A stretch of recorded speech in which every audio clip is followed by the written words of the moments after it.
Dustin talk to that. So what we have here is a 60,000 acre fire. Pretty much fighting this with 300 or less people a day that are physically fighting the fire.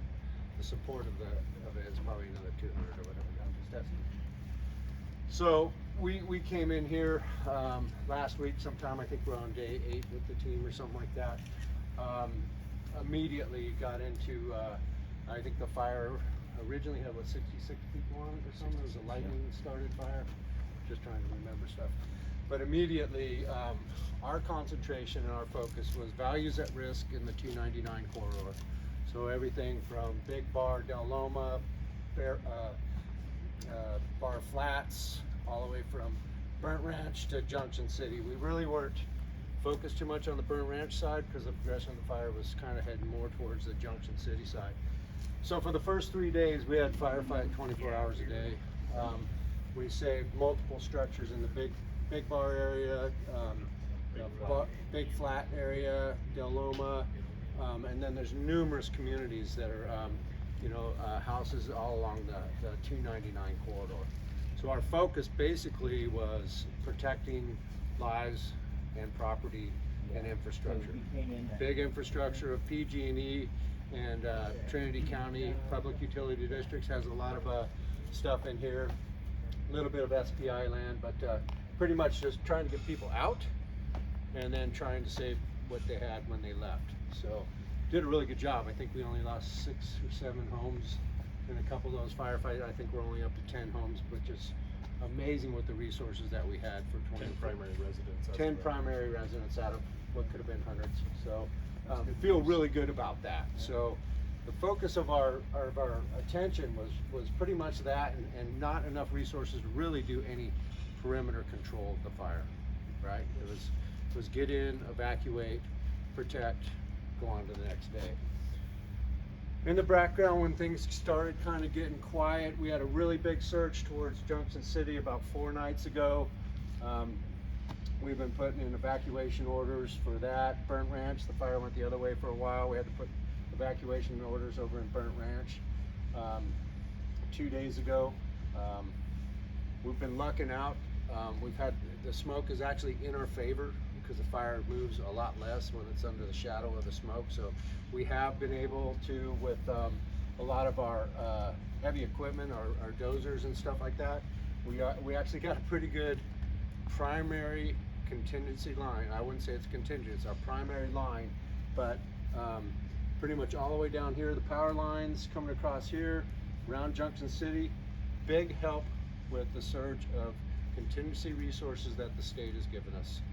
CAL FIRE, once this fire came and started threatening their DPA over here on this side, in Junction City. Once we get in Junction City, it's BLM land that is protected by the state of California. So they came in with, it trickled in at first. When we were doing the firefighting here, I put immediate need and there was nothing left in the tank.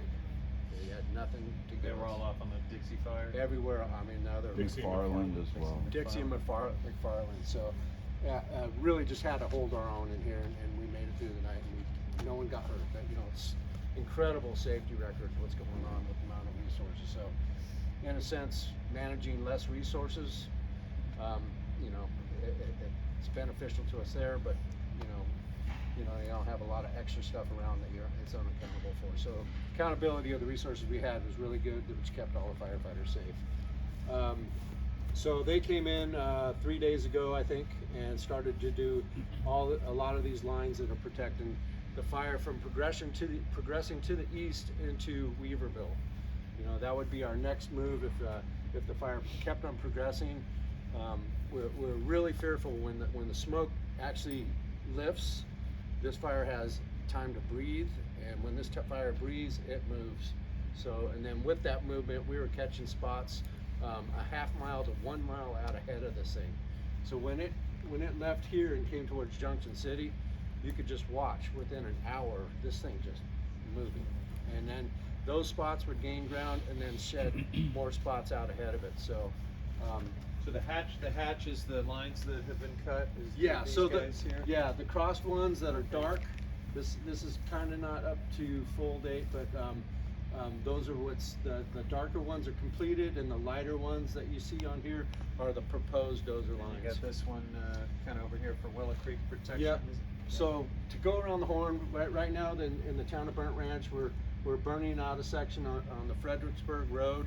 That's going to tie in, keep the lower portion of Burnt Ranch protected. We also got some fire that's moving. We got some spot fires out in here that we need to protect. We caught 2 of them. One of them's about 60 acres. That one's inside of our dozer line, but still it's not contained. So if we get clear air, we haven't been able to use aircraft.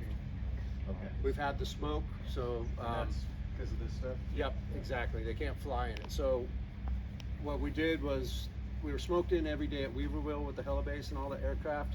We had one clear day. We moved all our aircraft over here to Willow Creek.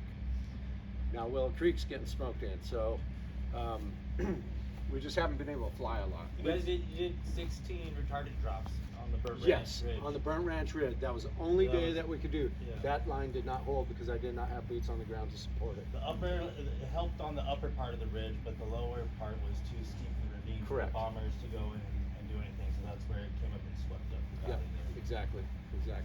So we do have containment a little bit. We're looking at what's called China slide over here.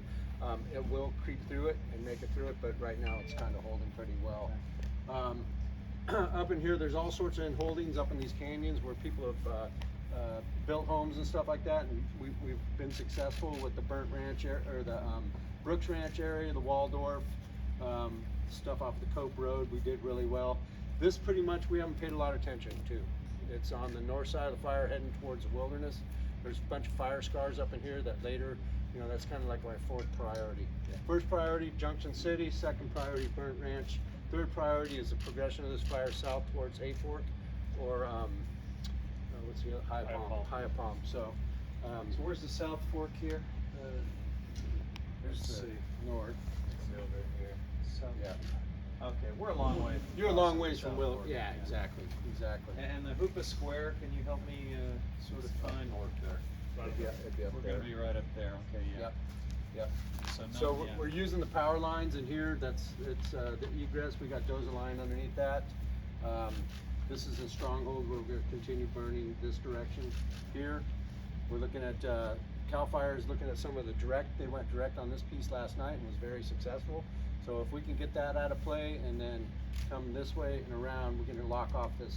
That's my goal, is to lock off this Junction City first. Second would be to lock off Burnt Ranch. Fire's moderated a little here. We're gonna, if we can, after this has all been prepped on the 60 and the 47 road, what we'd like to do is just do some old-fashioned firefighting where we build line, we lay hose, we hold what we got. Next day we build line, lay hose, hold what we got, and then that's the way we're gonna get this elephant, one bite at a time. We come around this corner this way. With the amount of resources. So here's the deal. I got 7 crews on a 60,000 acre fire. I'd love to have about 30 more. So I'm losing engines and all that. We just got to do. We've got to do what we could do with what we got. But we're making good work, all right. And just because we don't have black surrounding this whole fire, there was a heck of a lot of stuff that went in the middle. So now that we've got this middle kind of dealt with, we're going to start working on the perimeter more and more and try and get this box smaller and smaller.